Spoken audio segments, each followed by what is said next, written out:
I never thought my own brother would shatter a champagne bottle against my skull for refusing to give him my condo.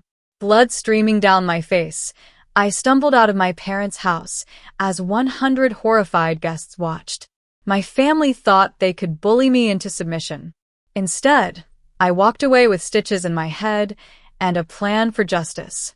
3 weeks later, I returned with a deed to their house and watched their smug faces crumble as they realized what I'd done.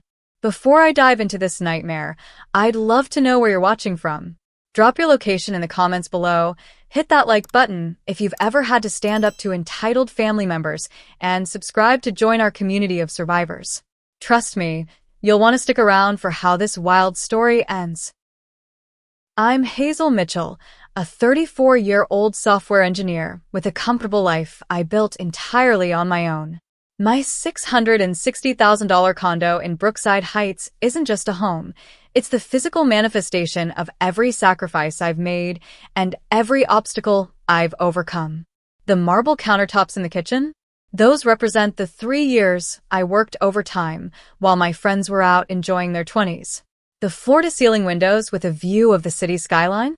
That's what giving up vacations for 5 straight years looks like. Every square inch of that 1,100 square foot space represents my independence, something I've fought for since childhood. Growing up in the Mitchell household meant learning early that there were different rules for different children. My parents, Gloria and Kenneth Mitchell, never tried to hide their favoritism toward my brother Tyler. He was their golden child, athletic, charming, and blessed with our father's charismatic smile. I was the afterthought, the awkward, studious daughter who apparently didn't deserve the same opportunities. Tyler needs these new cleats for football, Hazel. You understand, don't you? Mom would say, as I wore the same worn-out sneakers for another school year. Your brother has so much potential. By 16, I was working part-time at the local grocery store while maintaining straight A's. Tyler crashed his second car that same year, a sweet 16 gift from our parents, and received a third one within a month. Boys will be boys, Dad chuckled as he handed Tyler the keys to a newer model than the one he'd totaled. I still remember the kitchen table conversation during my senior year when I brought up college applications. We've set aside money for Tyler's education at State, Mom explained. He's got a partial athletic scholarship, but we'll cover the rest. What about my college fund? I asked, knowing the answer before the words left my mouth. Dad cleared his throat. Hazel, you're smart. You can get scholarships. Besides, the community college has excellent programs.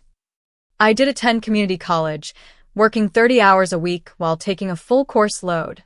After 2 years of exhaustion and ramen noodles, I earned a full scholarship to Westlake University for their computer science program.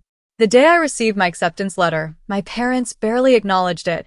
They were too busy celebrating Tyler's mediocre performance at a local football game. After graduation, I moved into a tiny studio apartment and started my career at a tech startup.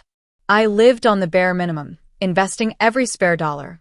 6 years of strategic career moves later, I became a senior developer at Nexus Technologies with a salary that finally matched my expertise. Meanwhile, Tyler bounced between jobs, always with a new can't-miss opportunity that inevitably failed. Tyler married Vanessa right after college.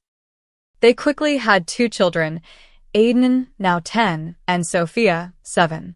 Despite my complicated feelings about my brother, I adore my niece and nephew. I've always made sure to be present at their birthdays and school events, even when my brother and sister-in-law made pointed comments about my fancy job and selfish lifestyle. While I was saving for my condo, my parents' financial situation deteriorated. Dad's construction business suffered during the recession, and instead of downsizing, they kept borrowing against their home equity to fund Tyler's series of failed ventures, a sports memorabilia shop, a food truck, and most recently, a revolutionary fitness app that never made it past the concept stage. 3 years ago, I finally had enough for a down payment on my dream condo. The day I signed the papers was the proudest moment of my life. No one from my family attended the housewarming party I threw, despite having 6 weeks' notice. Tyler had a networking event that apparently couldn't be missed. The condo itself is everything I ever wanted: 2 bedrooms, 1 converted to a home office, 2 bathrooms, an open-concept kitchen and living area, and a small balcony where I grow herbs and flowers. The building has a gym, a rooftop pool, and 24-hour security. It's my sanctuary, my achievement, my proof that I didn't need anyone's help to succeed. In the months before Tyler's birthday party, I noticed my family's comments about my living situation becoming more frequent and pointed. "Must be nice to have all that space just for yourself," Mom remarked during a rare visit to my place. "You know, Aiden and Sophia could really use their own rooms," Tyler mentioned over Thanksgiving dinner. "This house is getting cramped with 4 of us." I didn't think much of it then. I should have recognized the red flags for what they were, the early signs of an entitlement that would eventually explode in violence and betrayal. The invitation to Tyler's 40th birthday party arrived in my email inbox on a Tuesday morning in April. "Join us for a milestone celebration." Read the subject line, with the details showing a Saturday evening party at my parents' suburban home. My first instinct was to make an excuse.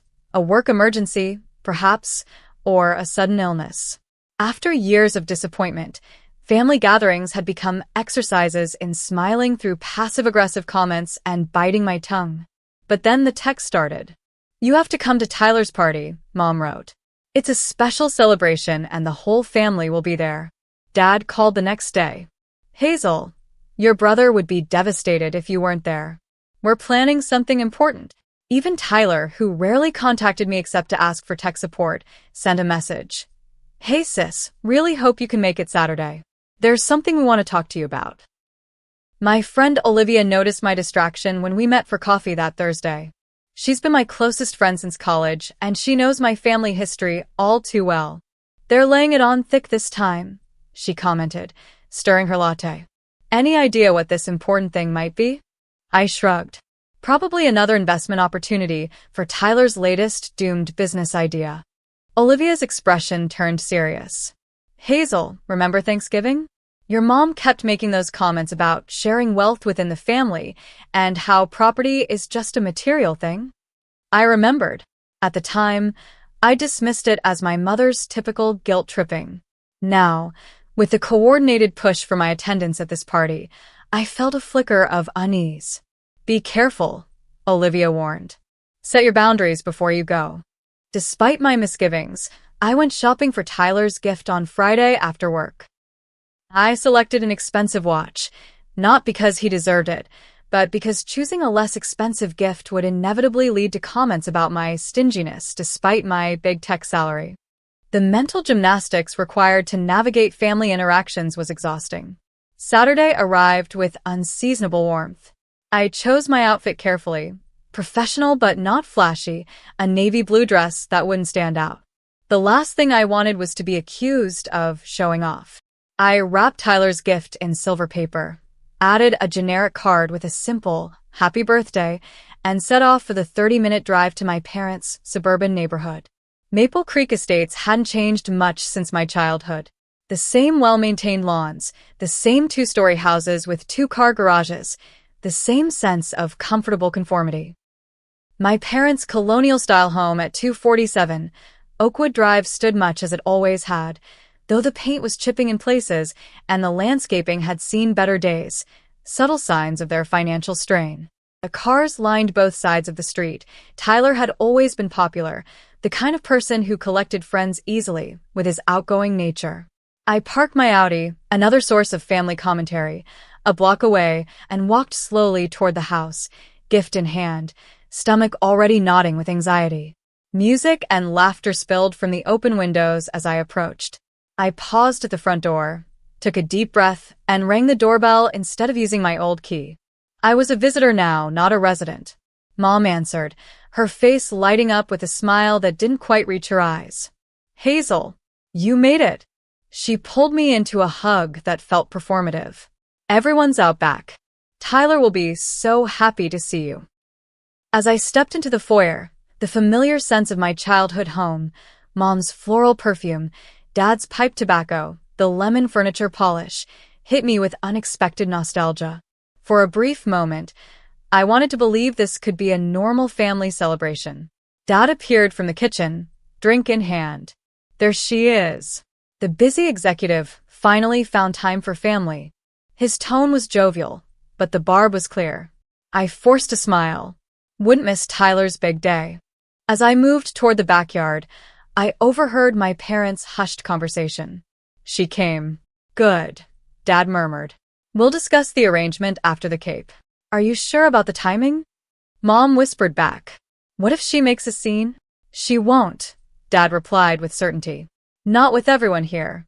Image is too important to her. I pretended not to hear, but my unease deepened. Whatever this arrangement was, I already knew I wouldn't like it. The backyard had been transformed with string lights, tables covered in blue tablecloths, and dozens of helium balloons. About 100 people milled around. Extended family, childhood neighbors, Tyler's friends from various phases of his life. A bartender served drinks from a rented bar setup, and catering staff circulated with appetizers. I placed Tyler's gift on the designated table, which was already piled high with presents, and grabbed a glass of wine from a passing server. Liquid courage seemed necessary for whatever was coming. Hazel, is that you? My Aunt Patricia approached, eyeing me up and down. Still single? You know, my friend's son just moved to the city.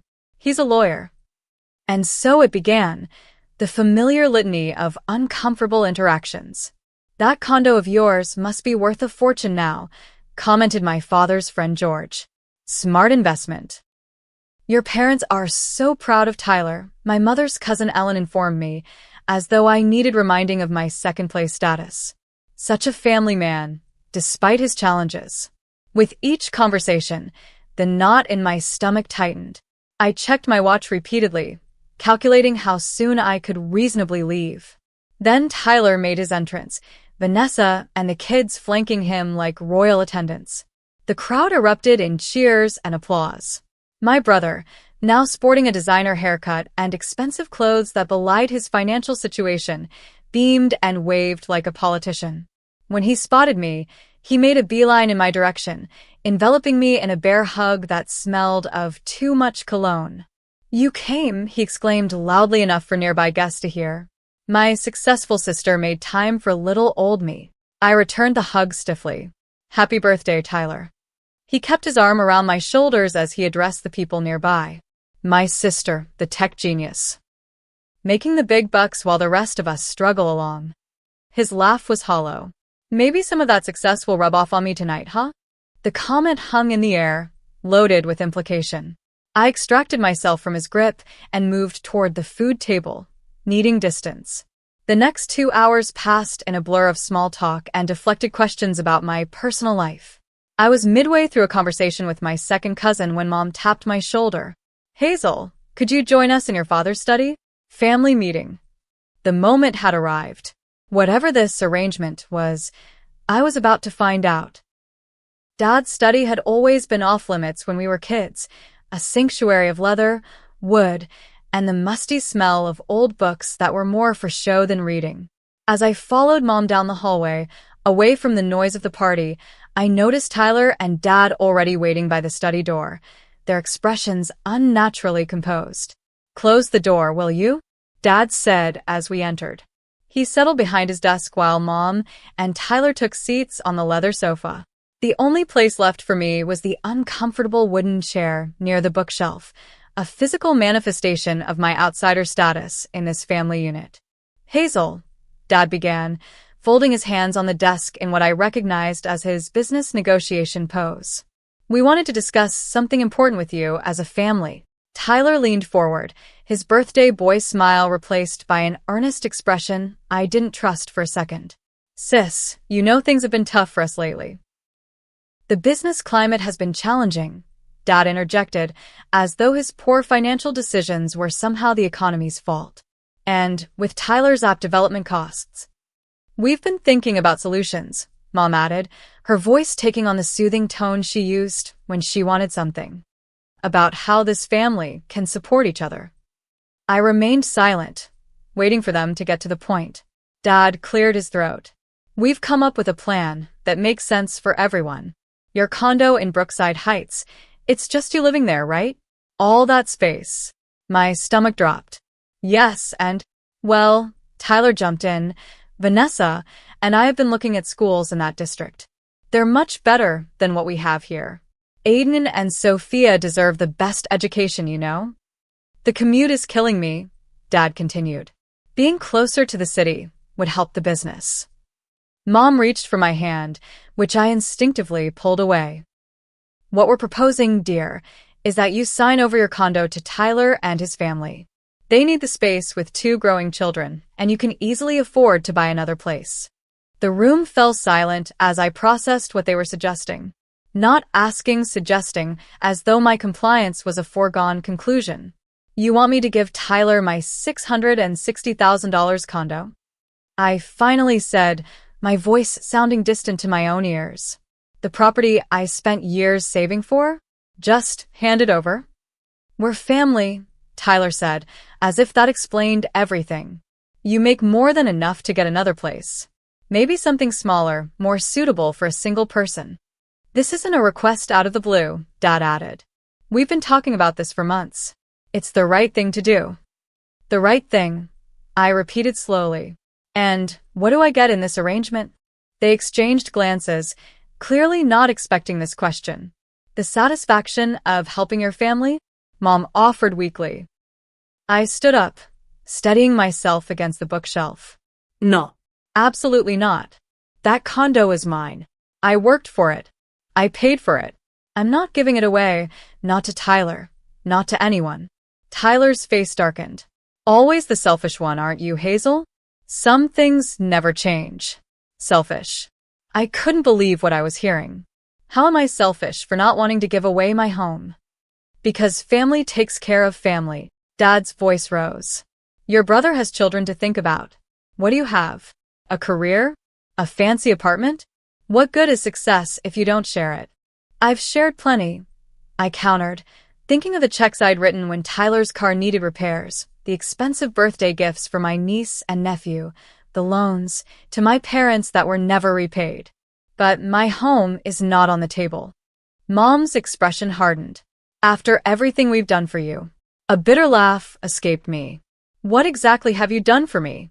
I put myself through college. I built my career without any help. I saved for that down payment while you were bailing out Tyler's failed businesses. There it is, Tyler sneered. Little Miss Perfect thinks she did it all on her own.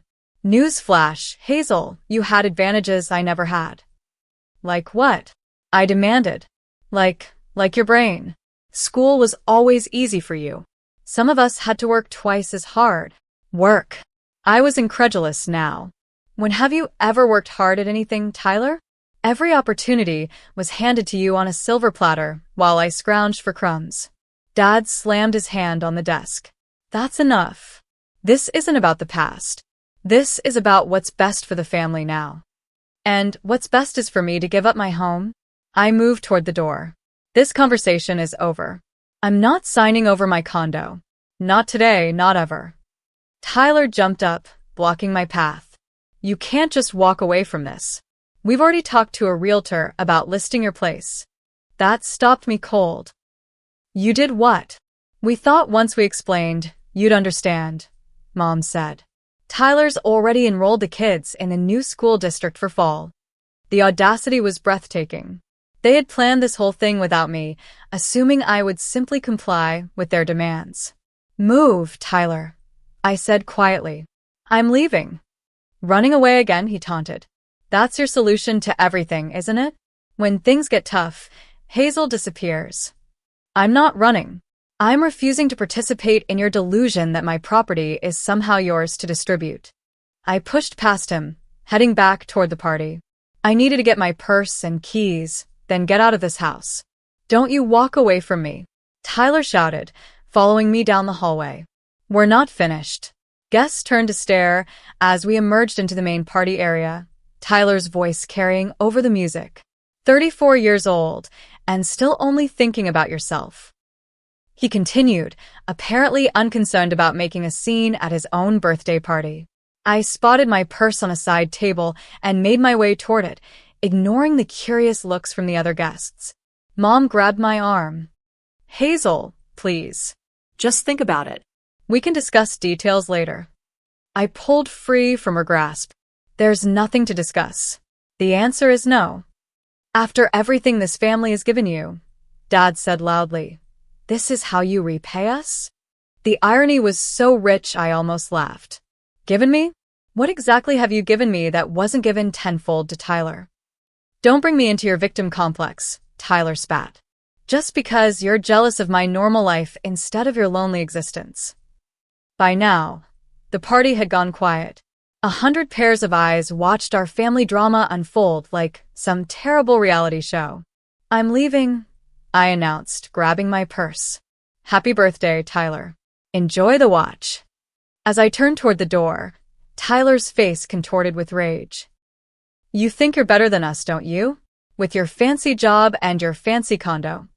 I didn't respond, which only seemed to infuriate him more. Answer me, he demanded, grabbing a champagne bottle from a nearby ice bucket. You think you're too good for this family? Tyler, Vanessa cautioned, suddenly appearing at his side. Not here. But he was beyond reasoning. As I reached for the front door handle, I heard the collective gasp before I felt the impact, the sickening crack of glass against my skull, the immediate warm flow of blood, the stunned silence followed by screams. The champagne bottle shattered on impact, sending glass and alcohol mixing with my blood. The pain was immediate and blinding. I stumbled forward, my vision blurring as I somehow managed to open the door and stagger outside. Oh my God. Someone caught me as my knees buckled. Someone call an ambulance. The last thing I remember before losing consciousness was the horrified faces of party guests streaming onto the front lawn and Tyler standing in the doorway, the broken bottle neck still clutched in his hand, his expression a mixture of shock and something else, something that looked disturbingly like satisfaction. The world came back into focus in fragments, the wail of approaching sirens, the metallic taste of blood in my mouth, unfamiliar hands pressing something against my head. I was lying on the front lawn of my parents' house, a growing crowd of party guests forming a circle around me. Their faces swam in and out of focus as I fought to stay conscious. Stay with me, Hazel. The voice belonged to Charlotte Peterson, our parents' neighbor and an ER nurse. Her hands were steady as she applied pressure to my wound. The ambulance is almost here. Try not to move. I tried to speak, but the words came out slurred. My head throbbed with each heartbeat, pain radiating from the point of impact. He hit me. I managed. Tyler hit me with a bottle. I know, honey. Everyone saw. Charlotte's voice was gentle, but her expression was grim. The police are on their way too. From the corner of my eye, I could see my parents on the porch, their faces pale. Dad had his arm around Mom, who was sobbing into her hands. Tyler was nowhere to be seen. The ambulance arrived with flashing lights and urgent efficiency. The paramedics worked quickly, asking questions I struggled to answer through the fog of pain.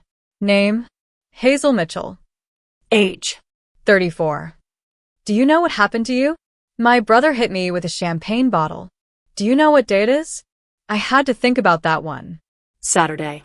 Tyler's birthday. Good. We're going to move you onto the stretcher now. As they lifted me, I caught sight of police cars pulling up to the house. 2 officers approached, notebooks already in hand. I'm coming with you, Charlotte announced, climbing into the ambulance beside me. You shouldn't be alone. The ride to Mercy General Hospital passed in a blur of sirens and jostling movement. In the emergency room, doctors confirmed what Charlotte had already suspected, a concussion and a laceration requiring stitches. The CT scan showed no skull fracture, which they assured me was good news, though it didn't feel like it as a doctor numbed my scalp and began the meticulous work of closing the wound. 15 stitches, he announced when he finished. You're lucky. An inch lower, and we might be having a very different conversation. Lucky wasn't exactly how I felt, sitting in a hospital gown with blood matting my hair and a pounding headache that pain medication barely touched. Charlotte had stayed the entire time, only stepping out during the actual medical procedures. Your friend Olivia is on her way, she informed me. I found her number in your phone. I hope that's okay. I nodded gratefully, wincing at the movement. The police officers arrived as the doctor was giving me final instructions about concussion monitoring. They introduced themselves as Officers Bennett and Rodriguez, their expressions professional but sympathetic. MS. Mitchell, we'd like to ask you some questions about what happened tonight, if you're feeling up to it, Officer Bennett said. I recounted everything, the family meeting, the demand for my condo, the argument that spilled into the party, and finally, Tyler's attack with the bottle. There were at least 100 witnesses, I concluded. Everyone at the party saw him hit me. Officer Rodriguez nodded. We've already taken statements from several guests. Your brother is in custody. I want to press charges, I said firmly. Assault and battery at minimum. We'll need you to come to the station to make a formal statement once you're released from the hospital, Officer Bennett explained. But yes, based on witness accounts, your brother is facing serious charges. What about my parents? I asked. They were part of the confrontation too. The officers exchanged glances. Did they physically assault you as well? My mother grabbed my arm to prevent me from leaving. And they were part of the plan to try to take my condo. Officer Rodriguez made notes. We'll include that in the report. Depending on the specifics, there could be additional charges. Olivia arrived as the officers were finishing up, her face tight with worry. Hazel. Oh my God. She rushed to my side, carefully avoiding the 4 and monitors. Charlotte called me. I can't believe this happened. The officers gave Olivia their cards before leaving. We'll be in touch, Ms. Mitchell. Try to rest, and call us when you're ready to come in. After they left, Olivia turned to me, her eyes bright with anger. Your brother did this? Over the condo discussion. They didn't just discuss it. I told her, the reality of the situation finally sinking in. They had already talked to a realtor. They enrolled the kids in schools near my place. They assumed I would just hand over the keys. That's insane, Olivia said. Completely delusional. Charlotte, who had been quietly arranging my discharge papers, joined the conversation. I've known your family for years, Hazel, but I never imagined Tyler capable of this kind of violence. Neither did I admitted. But looking back, the signs were there. The entitlement, the resentment, the constant comparisons. The doctor returned with discharge instructions and prescriptions. You'll need someone to stay with you for at least 48 hours to monitor for concussion symptoms, he explained. No driving, no screens, no strenuous activity. She's staying with me, Olivia declared. My guest room is all yours, Hazel. And I'll check in on you tomorrow, Charlotte added. Professional courtesy. As Olivia helped me change back into my clothes, now stained with dried blood, I felt a strange sense of clarity despite the throbbing in my head. For years, I had accepted my family's behavior, making excuses, keeping the peace.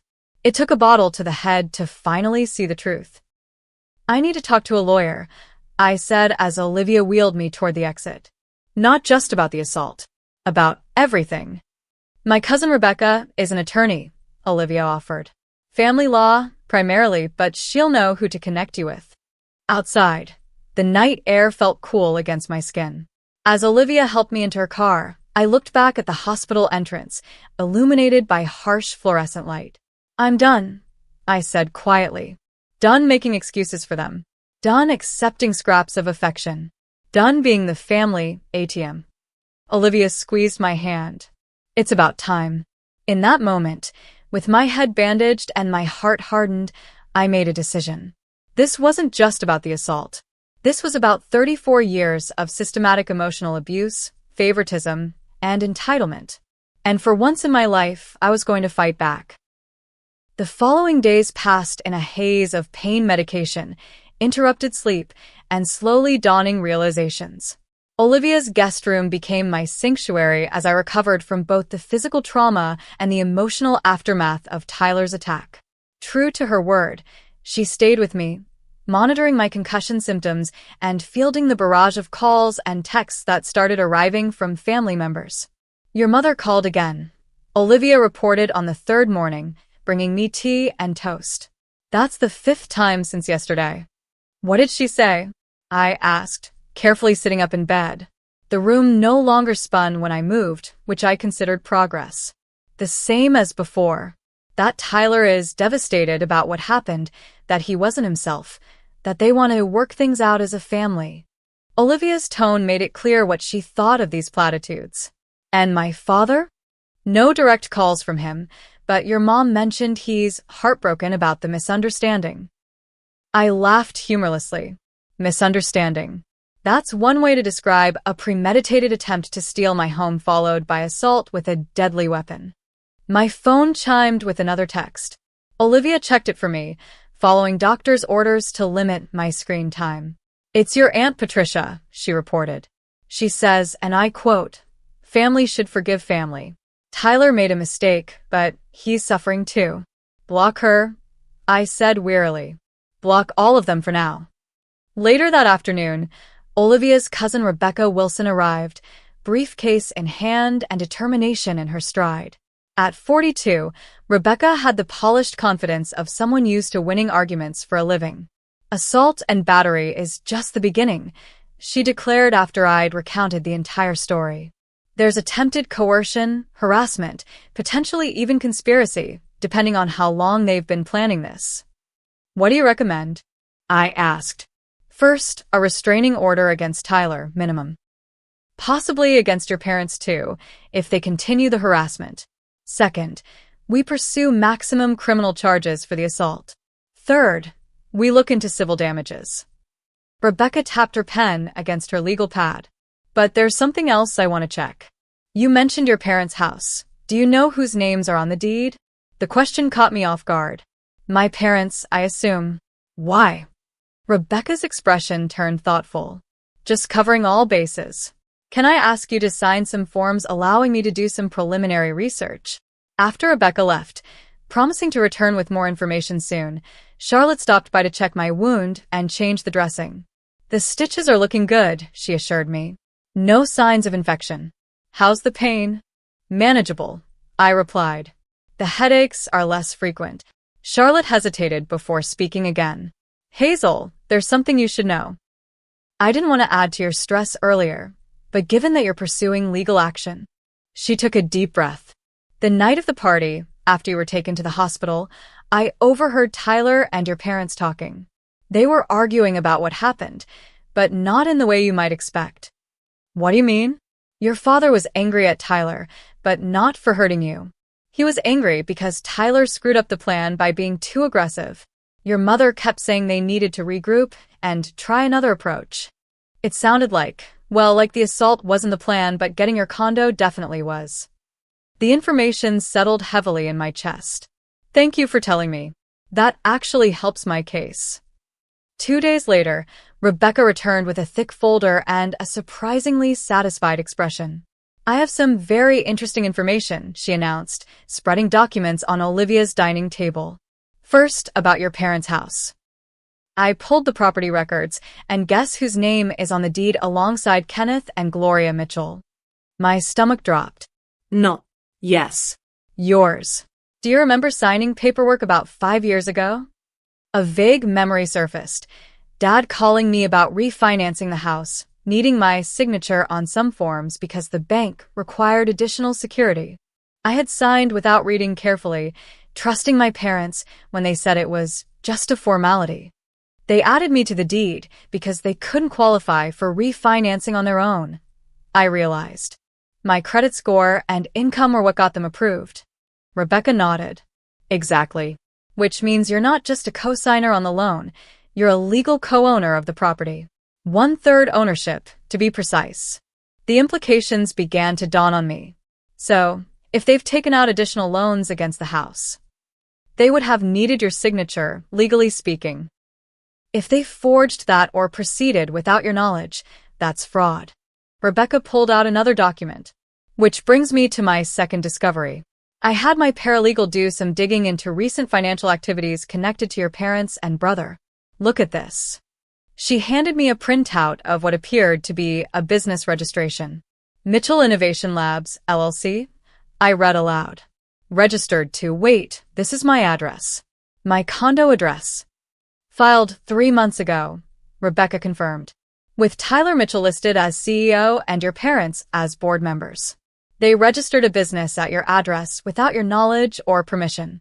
My hands shook as I processed this information. They were planning to take my condo for months. The birthday party confrontation wasn't spontaneous, it was the culmination of a long-term strategy. Rebecca nodded grimly. It gets worse. We pulled Tyler's credit report as part of the case preparation. He's been telling creditors he lives at your address. There are utilities, credit cards, even a car loan using your condo as his residence. The betrayal cut deep, but with it came a strange sense of validation. I hadn't imagined their entitlement. It was real, documented, and apparently limitless. What does all this mean for my case? I asked. It means we have a lot more leverage than I initially thought, Rebecca explained. The assault is serious enough, but this pattern of financial deception adds significant weight. And as for the house, she tapped the deed document. As a co-owner, you have rights, including the right to force a sale if the other owners are engaging in fraud or misconduct. The room fell silent as I considered the implications. You're saying I could sell their house? The one they've lived in for 30 years. Legally, yes. It would require court approval, but given the circumstances, their attempt to take your property, followed by assault when you refused, plus the financial fraud, we have a strong case. It seemed almost too perfect, a karmic reversal I hadn't dared imagine. I need to think about this. Of course, Rebecca agreed. It's a significant step, but I wanted you to know all your options. As Rebecca packed up her documents, my phone rang. Despite the blocking, some calls were still getting through, this one from an unknown number. Should I answer it? Olivia asked. Put it on speaker, I decided. The voice that came through was my father's, his tone uncharacteristically subdued. Hazel, are you there? We need to talk about what happened. I have nothing to say to you, I replied coldly. My attorney will handle all communication from now on. Attorney? Hazel, this is family business. We don't need lawyers involved. Family business stopped being an option when Tyler smashed a bottle against my head. There was a pause before he continued. That was unfortunate. Tyler lost his temper. But he's getting help now, anger management classes. He's truly sorry. Is that why he's been using my address for his business and personal finances for months? Because he's sorry. Another pause, longer this time. How did you know about that? I know everything, Dad. About Mitchell Innovation Labs. About the loans. About all of it. Now, Hazel, those were just preliminary steps. We were going to bring you in as a partner eventually. It was going to be a family business. The audacity was breathtaking. Stop lying. You've been planning to take my condo for months. You just didn't expect me to say no. We're your family, he insisted, his voice hardening. Everything we've done has been for this family. Your success should benefit all of us. My success. I felt my own anger rising. My success that you had no part in? That you actively undermined at every opportunity? That's success. Don't be dramatic. We supported you. When? When you refused to help with college. When you criticized my career choices. When you borrowed money you never repaid. When, exactly, did you support me? This conversation isn't productive, he snapped. We'll talk when you're being more reasonable. No, we won't. Any further communication goes through my attorney. And Dad, you might want to get a lawyer yourself. You're going to need one. I ended the call, my heart pounding but my resolve strengthening. Rebecca gave me an approving nod. You handled that perfectly, she said. And it's more evidence of their continuing harassment and manipulation. As she left, promising to file the restraining order paperwork immediately, I turned to Olivia. I think I've made my decision about the house. Are you sure? She asked. It's a big step. I nodded, the last pieces of my lifelong need for family approval finally falling away. They were willing to take everything from me without a second thought. It's time they learned that actions have consequences. The depth of my family's financial deception became clearer in the days that followed. Rebecca connected me with Marcus Johnson, a forensic accountant specializing in cases involving family financial fraud. What he uncovered left even Rebecca, who thought she'd seen everything in her years of practice, visibly shocked. They've been planning this for well over a year, Marcus explained, spreading spreadsheets across Olivia's dining table, which had become our unofficial command center. The first traces appear 14 months ago, when your parents refinanced their mortgage again, using your credit but forging your signature on the documents. I never authorized that, I confirmed, examining the signature that was a poor imitation of my own. Then, approximately 12 months ago, they created a shell company, Mitchell Family Holdings, with you listed as a silent partner. Marcus pointed to another document. Again, forged signature. Rebecca made notes. That's 2 counts of forgery, plus fraud. It gets worse, Marcus continued. 9 months ago, they began listing your condo address as the primary residence for both Tyler and your parents on various financial applications. 7 months ago, they registered the business using your address. And 3 months ago, they started the process of enrolling the children in schools in your district. All of this confirms premeditation, Rebecca noted. This wasn't a spontaneous request at a birthday party. This was a calculated, long-term plan to essentially steal your property. I stared at the mountain of evidence, a strange numbness replacing my initial shock. Did they really think they'd get away with this? Marcus adjusted his glasses. Based on the documents, yes. There are emails between your brother and parents discussing how to convince Hazel, or, failing that, how to leverage her guilt about family obligations. They seem to believe you would eventually capitulate to family pressure. And if I didn't? I asked. Marcus and Rebecca exchanged glances. There are some concerning messages about alternative approaches if you proved difficult, Marcus admitted. Nothing explicitly threatening violence, but the implication that they would escalate tactics is clear. The following day, Detective Sophia Carter from the Financial Crimes Unit came to review Marcus's findings. She brought additional evidence gathered during the police investigation of the assault. We obtained a warrant to search your brother's phone and computer based on the assault charges, she explained. What we found corroborates everything your forensic accountant discovered, plus some additional concerning elements. She opened her laptop to show a series of text messages between Tyler and my father from 2 weeks before the party. Tyler, what if she still says no after the party? Dad, she won't. Your mother, and I will make it clear this isn't a request. Tyler, but if she does? Dad, then we move to Plan B. She's on the deed to our house. We have leverage. What did they mean by leverage? I asked. Detective Carter sighed. Based on other messages, they were planning to claim you had verbally agreed to sign over your condo in exchange for removing your name from their house deed. They were essentially going to claim a verbal contract that never existed. Rebecca looked outraged. That would never hold up in court. They probably knew that, Detective Carter agreed. But they were counting on family pressure and your desire to avoid lengthy legal proceedings to force your compliance. I shook my head, still struggling to comprehend the extent of their scheming. They really thought they had it all figured out.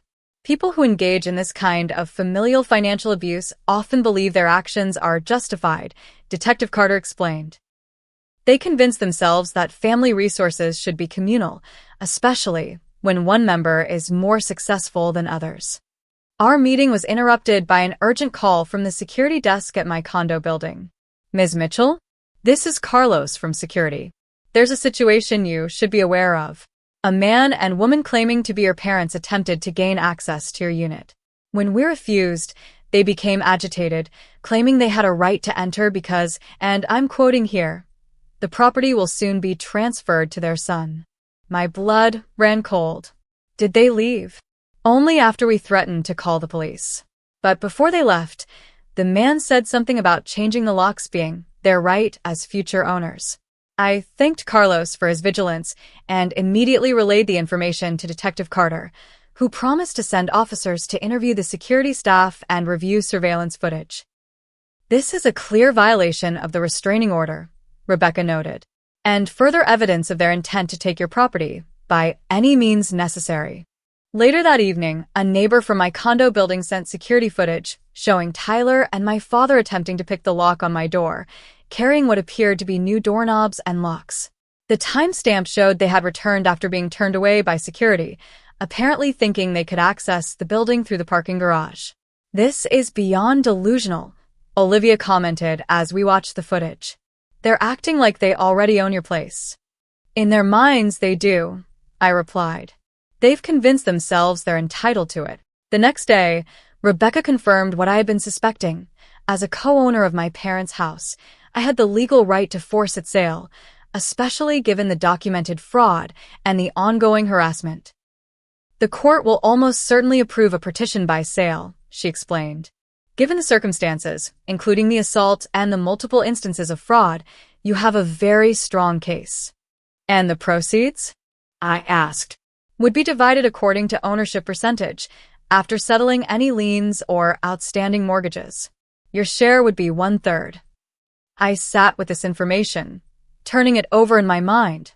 The house that had been the site of so much favoritism and unfairness could become the instrument of justice. There was a certain poetry to it. "If I decide to do this," I said slowly, "how quickly could it happen?" Given the urgency, due to the ongoing harassment and criminal case, we could expedite the process. 3 weeks, maybe less. Rebecca studied my face. "Are you sure this is what you want?" I thought about my childhood in that house, always feeling like a guest in my own home. I thought about the blood still matted in my hair from my brother's assault. I thought about the years of manipulation, the constant expectation that I should give and give while receiving nothing in return. "Yes," I said firmly. "It's time they learned that actions have consequences." The emotional weight of my decision led me to seek therapy. Dr. Elizabeth Foster specialized in family trauma and financial abuse, and our sessions became a crucial outlet as I navigated the legal proceedings. "What you're experiencing is a profound betrayal," Dr. Foster explained during our second session. "Not just the assault, but the years of conditional love and exploitation." "I keep asking myself if I'm doing the right thing," I admitted. "Selling their house seems so harsh." "Let me ask you this," Dr. Foster replied. "If a stranger had assaulted you and tried to steal your property, would you hesitate to seek justice?" "No, of course not. The fact that they're family doesn't lessen the crime. If anything, it makes the betrayal worse." She leaned forward. "Hazel, setting boundaries isn't punishment. It's self-protection." A week into the legal proceedings, I received a letter from my parents' newly hired attorney demanding that I pay for Tyler's emotional distress resulting from his arrest and the damage to his reputation caused by the assault charges. The letter claimed that I had provoked the assault by selfishly refusing to help family in need and demanded that I drop all charges and proceed with the agreed-upon property transfer. It was the final push I needed. I contacted Rebecca immediately. "Move forward with the house sale. Full speed ahead." Within days, we had listed the property with Samantha Reynolds, a real estate agent who specialized in quick sales. Given the house's location in a desirable suburb, interest was immediate. Within a week, we had multiple offers, the highest coming from developer Benjamin Harris, who planned to demolish the existing structure and build 2 modern homes on the lot. "It's an all-cash offer, $50,000 above asking price, with a 2-week closing timeline," Samantha explained. "They're willing to handle all the eviction proceedings as part of the deal." I shook my head. "No need. I'll handle the eviction personally." The court hearing for the partition sale was scheduled for exactly 3 weeks after Tyler's assault. My parents and their attorney argued vehemently against the sale, claiming family property should be protected from vindictive actions. The judge, a no-nonsense woman in her 60s, was unimpressed. "The evidence of fraud is substantial," she noted, "and the violent assault, for which the defendant has already been indicted by a grand jury, adds a concerning dimension of danger." The partition sale is approved. As I left the courthouse, legal victory in hand, I made 2 decisions that would surprise my family. First, I instructed Rebecca to establish college funds for Aiden and Sophia with a portion of my proceeds from the house sale. Whatever my feelings about their parents, my niece and nephew were innocent children who deserved educational opportunities. Second, I anonymously donated a significant amount to a local domestic violence shelter, wanting something positive to come from this painful chapter. Are you ready for what comes next? Olivia asked as we drove home from the courthouse. I touched the healing wound on my scalp, a permanent reminder of my family's true nature. More than ready. Exactly 3 weeks and 2 days after Tyler shattered a champagne bottle against my skull, I pulled up to 247 Oakwood Drive for what I knew would be the last time. Behind me was a small convoy, a sheriff's deputy in an official vehicle, Rebecca in her sleek sedan, and a moving truck with 2 burly men waiting for instructions. The morning was bright and clear, a beautiful spring day that seemed at odds with the grim task ahead. I had chosen this particular morning deliberately, Saturday, when I knew my parents' friends and neighbors would be home, potential witnesses to whatever unfolded. Are you sure you want to do this personally? Rebecca asked as we stood on the sidewalk. I could handle it for you. I shook my head. No. I need to do this myself. They need to understand that their actions have consequences. The sheriff's deputy, a woman named Officer Martinez with kind eyes and a firm demeanor, reviewed the court order once more. Everything's in order, Ms. Mitchell. I'll accompany you to serve the eviction notice and deed transfer papers. The residents have 48 hours to vacate the premises. I took a deep breath and walked up the familiar path to the front door, flanked by Rebecca and Officer Martinez. The doorbell chimed the same melody it had since my childhood. For a moment, muscle memory almost made me reach for my old house key before I remembered why I was here. The door swung open to reveal my father, Saturday casual in khakis and a polo shirt, his expression shifting from routine annoyance to shock as he registered who stood before him. Hazel? What is this? His eyes darted to Officer Martinez in her uniform, then to Rebecca with her briefcase, and finally to the moving truck idling at the curb. Kenneth Mitchell? Officer Martinez asked formally. I'm here to serve you with an eviction notice and property transfer documents. By order of the county court, this property has been sold in a partition action. Sold? My father's face drained of color. That's impossible. This is our home. It was your home. I corrected him. Until you decided to forge my signature on refinancing documents, commit multiple counts of fraud using my name, and then assault me when I wouldn't give you my condo. Gloria, he shouted over his shoulder. Get out here now. My mother appeared in the hallway, still in her bathrobe despite the late morning hour. Her eyes widened when she saw me. Hazel, what's happening? She's saying the house has been sold. My father spat. Some nonsense about court orders. Officer Martinez held out the official documents. Ma'am, sir, these papers explain everything. As a co-owner of this property, Ms. Mitchell had the legal right to petition for a partition sale, which the court granted based on evidence of fraud and criminal activity. My mother's hand flew to her throat. This can't be legal. We've lived here for 30 years. It's perfectly legal, Rebecca interjected. The documentation is all here. The new owner takes possession immediately, though you have 48 hours to remove your personal belongings.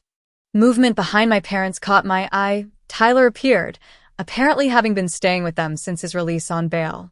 His face contorted with rage when he saw me. You, he snarled, lunging forward only to be blocked by my father. Not now, Tyler, my father hissed. There's a cop right there. Officer Martinez's hand moved instinctively to her weapon. Sir, I need you to step back. You're currently in violation of a restraining order by being in Ms. Mitchell's presence. This is my parents' house. Tyler protested. Not anymore, I said calmly. And technically, it was always partially mine, a fact you all exploited when it benefited you and conveniently forgot when it didn't. By now, neighbors had begun to notice the commotion. Charlotte stood on her front lawn, arms crossed, watching the scene unfold. Other familiar faces appeared in windows and doorways, curiosity drawing them to witness my family's public downfall. You can't do this to us, my mother pleaded, tears streaming down her face. Where will we go? You should have thought about that before you tried to steal my condo, I replied, surprised by my own steadiness. Before you forged my signature on legal documents. Before Tyler decided that violence was an acceptable response to hearing no for once in his life. Officer Martinez handed the paperwork to my father, who took it with trembling hands. You have 48 hours to vacate. The movers here can help with your belongings if you wish. This is what you want? My father asked me, his voice hollow. To make your family homeless?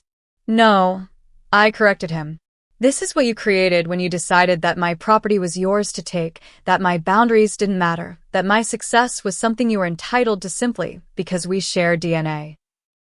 Tyler, unable to contain himself any longer, spat at my feet. Always the victim, aren't you, Hazel? Poor little girl who had to work for things instead of having them handed to her. Officer Martinez stepped between us. Sir, one more outburst, and I'll arrest you for violating the restraining order. Go ahead, he challenged. Add it to the list. My life is already ruined thanks to her. Your life is the result of your own choices, I replied. Just as mine is. As if on cue, more vehicles pulled up to the house. Tyler's wife Vanessa with the children, apparently arriving for a weekend visit, and several of my parents' friends who must have been alerted to the situation by frantic phone calls or texts. Vanessa's face paled as she took in the scene. The moving truck, the sheriff's deputy, the legal papers in my father's hand. What's happening? Your sister-in-law has sold our house out from under us, my father announced loudly for the benefit of the growing audience. She's throwing her own parents onto the street. I turned to address not just my family, but the assembled neighbors and friends. What he's not telling you is that they forged my signature on legal documents, registered businesses using my address without permission, and tried to coerce me into giving them my condo. When I refused, Tyler assaulted me with a champagne bottle in front of 100 witnesses, sending me to the hospital with a concussion and 15 stitches. A murmur ran through the crowd. Many of them had been at the party, had seen the assault with their own eyes, but hadn't known the full context. That's not how it happened, Tyler protested weakly. There are court records, Rebecca added. Financial documents. Police reports. Witness statements. The facts are clear. My mother, seeing that public sympathy was not swinging their way, changed tactics. Hazel, please, she begged. We're still your family. Whatever mistakes we've made, surely we can work this out. I've arranged for a 2-bedroom apartment for you and Dad. I informed her, my final act of familial obligation. It's paid through the end of the year. The address is in the paperwork. It's not what you're used to, but it's clean and safe. My father looked stunned. You're still helping us? After all this? I'm ensuring you're not homeless, I clarified. Not out of obligation, but because I refuse to be the person you tried to make me, someone who puts self-interest above basic human decency. Tyler scoffed. What about us? Where are Vanessa and the kids supposed to go? That's not my responsibility, I said. But if you're asking about your children's future, you should know I've established college funds for both of them with part of my proceeds from this sale. Unlike some people, I don't punish children for their parents' mistakes. Vanessa's expression softened slightly at this news, though Tyler looked more outraged than grateful. You have 48 hours, I repeated, turning to leave. I suggest you start packing. As I walked back toward my car, my father called after me. Is this really how you want to end things? 34 years of family, just over? I paused and turned back one last time. This family ended the moment Tyler decided violence was an acceptable response to not getting his way. This family ended when you and Mom decided my property was yours to take. This family ended when all of you confused love with ownership. I got into my car and drove away, watching the house recede in my rearview mirror. The weight that had pressed on my chest for weeks, for years, really began to lift. For the first time since the assault, I took a full, deep breath. 6 months later, I stood in front of a classroom of young women at the Women's Financial Empowerment Center, where I volunteered teaching a course on financial independence. My scar had faded to a thin white line partially hidden by my hair, but the lessons from that painful chapter remained vivid. Boundaries aren't just emotional, I explained to the attentive faces before me. They're financial too. No one, not a partner, not a friend, not even family, has the right to your resources without your consent. After class, I met Olivia and our new friend Diana for dinner. Diana was a graphic designer I'd met through the center, and over the past few months, she'd become an important part of my rebuilt social circle. "How did it go today?" Olivia asked as we settled into our table. "Really well," I replied. "It's healing, honestly, turning that experience into something that might help others." "Have you heard anything from them?" Diana asked carefully, aware of my family history. "My parents send occasional emails. Formal, distant. They're managing in the apartment, though Dad had to come out of retirement to cover expenses. Tyler's case is still moving through the courts. His lawyer keeps trying to delay." "And how are you feeling about all of it?" Olivia asked. I considered the question, something Dr. Foster asked me regularly in our continuing therapy sessions. I still have moments of doubt, moments where I wonder if I did the right thing. But then I remember that I didn't create this situation. I just refused to be its victim. Diana raised her glass. To boundaries, consequences, and new beginnings. As we clinked glasses, I felt the last pieces of guilt finally release their hold. Families should be about mutual support, not exploitation. Love should lift you up, not tear you down. Sometimes the hardest lessons come from those who should have protected us most. But from those lessons can come strength, clarity, and ultimately, freedom. I had lost the family I was born into, but in its place, I was building something far more valuable, relationships based on respect, boundaries, and genuine care. My story wasn't over. It was just beginning on my own terms. What about you? Have you ever had to set difficult boundaries with family members or cut ties with toxic relatives? Share your experiences in the comments below. Don't forget to like this video if you found my story helpful, subscribe for more content about family dynamics and personal growth, and share with anyone who might be struggling with similar situations. Remember, sometimes the healthiest family is the one you create for yourself. Thank you for listening, and I wish you strength on your own journey to healthy relationships.